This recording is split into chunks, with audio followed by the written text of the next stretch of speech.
వేలాది మంది జనం ఆమె మాట్లాడుతున్న సందర్భంలో మాట్లాడుతుంటే కింద నుంచి స్పందన వస్తుంటే మొన్ననే భర్తను కోల్పోయినటువంటి ఆమె తన భర్తను గుర్తు చేసుకుంటూ బాధతో కన్నీళ్లు తెచ్చుకుంటే అది నువ్వు డ్రామా అంటావా? అది యాక్షన్ అంటావా? అసలు నువ్వు మంత్రి ఎట్లయినావు? ఆ కమ్మ సామాజిక వర్గం వాళ్ళు ఓట్లేస్తేనే మంత్రి అయినావు. ఇప్పుడు మంత్రి ఎట్లయినావు? ఆ సామాజిక వర్గ కోటలే మంత్రి అయినావు. ఖమ్మం జిల్లాలో ఖమ్మం సామాజిక వర్గం వాళ్ళు మా జాతి గురించి కొట్లాడతాడు, మా వాళ్ళకు ఆపదలో చాదుకుంటాడని చెప్పి మీకు ఆ స్థానం వచ్చింది. మరి మీ సామాజిక వర్గంలో ఒక యువకుడు చనిపోయి బై ఎలక్షన్ వచ్చింది. అది ఎక్కడన్నా కాదు, చనిపోయిన సందర్భంగా వచ్చినటువంటి బై ఎలక్షన్లో ఆ సందర్భంగా అయినటువంటి మీటింగ్ పక్కల కొడుకుంది, కూతురుంది. కాలికి దెబ్బ తగిలిన ఒక కూతురు కుంటుకుంటూ మా నాన్న ఆశయాలని మధ్యలో ఆగిపోయొద్దు, మా అమ్మ ఆశయాలను నెరవేరుస్తుందని చెప్పి ఒక బిడ్డ తిరుగుతుంది. కుడి పక్క కొడుకు, ఒక పక్క బిడ్డ తల్లిని ఓదార్స్తుంటే ఆ ఓదార్చే ఏడుపుని నువ్వు యాక్షన్ అంటే ఆమె చనిపోయినప్పుడు ఎంత బాధపడ్డదో ఇవాళ నీవు అంటే ఆమెకు అంతకన్నా బాధతో కుమిలిపోతా ఉంది. అయ్యో నా భర్త చనిపోయి నేను బాధపడితే నా ఏడుపుని కూడా యాక్షన్ అంటున్నారు వీళ్ళు, అది ఎవరో కాదు మా కులపల్లె అంటున్నారు అని చెప్పి కుంగిపోతా ఉంది ఆమె. వెంటనే క్షమాపణలు చెప్పాలి. పొన్నం ప్రభాకర్ గారు కూడా నేను అడుగుతా ఉన్నా, దయచేసి అలాంటి చనిపోయినటువంటి మీ పట్ల కూడా చాలామంది ఉన్నారు అట్లా బై ఎలక్షన్స్ వచ్చినాయి. అట్లా జనంలో వచ్చినప్పుడు మొన్ననే చనిపోయిన భర్త గుర్తొచ్చి ఏడుస్తారు. ఏడ్చింది ఓట్ల గురించా?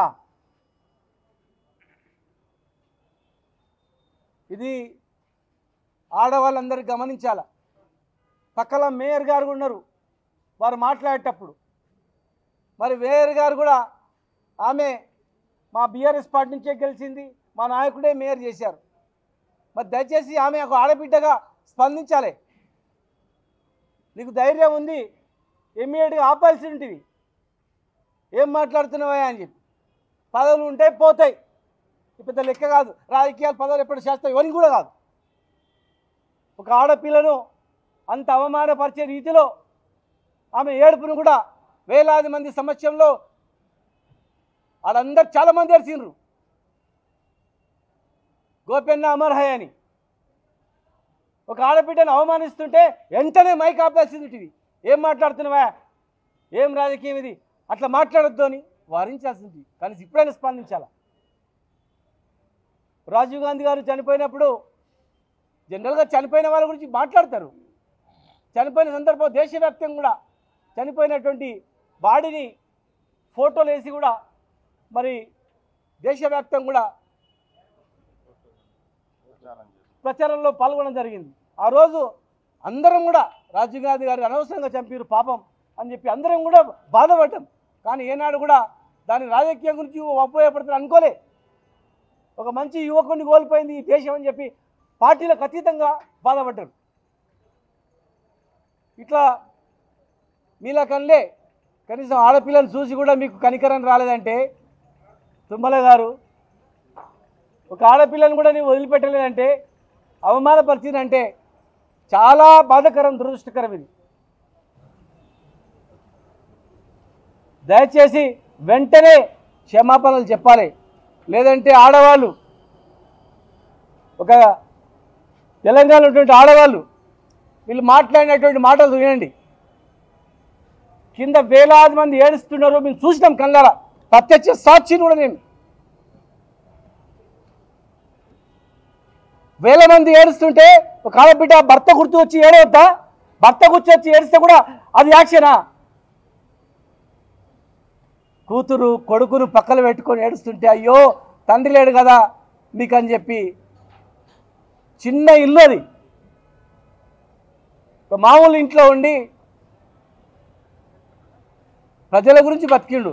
రాజకీయంలో అందరికీ మేలు చేయలేం. రాజకీయంలో కొన్ని మంచి అయితే చెడవుతాయి, కొందరు మేలు జరుగుతాయి. మేలు జరిగినోడు నష్టపోయినోడు తిడతాడు, మేలు జరిగినోడు మర్చిపోతాడు. అది రాజకీయం జరుగుతూనే ఉంటుంది. దయచేసి తప్పు, అది ఇలాంటివి మంచిది కాదు. మహిళలారా ఒక్కసారి మీరు వినండి, వీళ్ళ భాష వినండి, వీళ్ళ కథ వినండి. ఇది పద్ధతేనా అడగండి.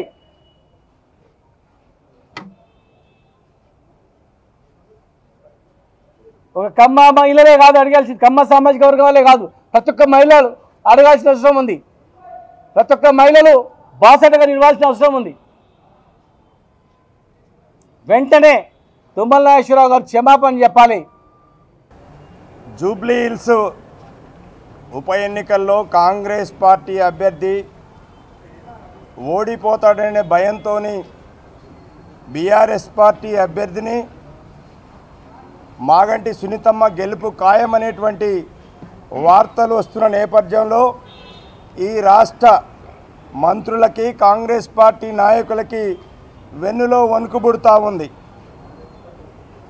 దానిలో భాగంగానే ఈరోజు రాష్ట్ర మంత్రివర్గంలో ఉన్నటువంటి పొన్నం ప్రభాకర్ గారు, తుమ్మల నాగేశ్వరరావు గారు ఒక నీచమైన, నికృష్టమైన, దిగజారినటువంటి స్టేట్మెంట్లు ఇవ్వడం అనేది జరిగింది.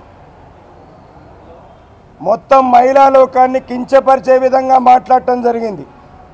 భర్తలు చనిపోతే బాధపడుతున్నటువంటి మహిళా తల్లులందరినీ కూడా అవమానపరిచే విధంగా వీరిద్దరి యొక్క స్టేట్మెంట్లు ఉన్నాయి.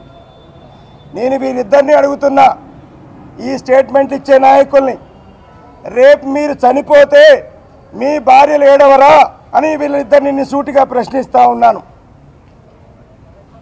భారతదేశంలో కాదు, ప్రపంచంలో ఎక్కడా కూడా ఒక భర్త చనిపోతే మహిళలు ఏడవటం అనేటువంటిది మన సంస్కృతిలో భాగంగా, మన ఎఫెక్షన్లో భాగంగా వచ్చింది.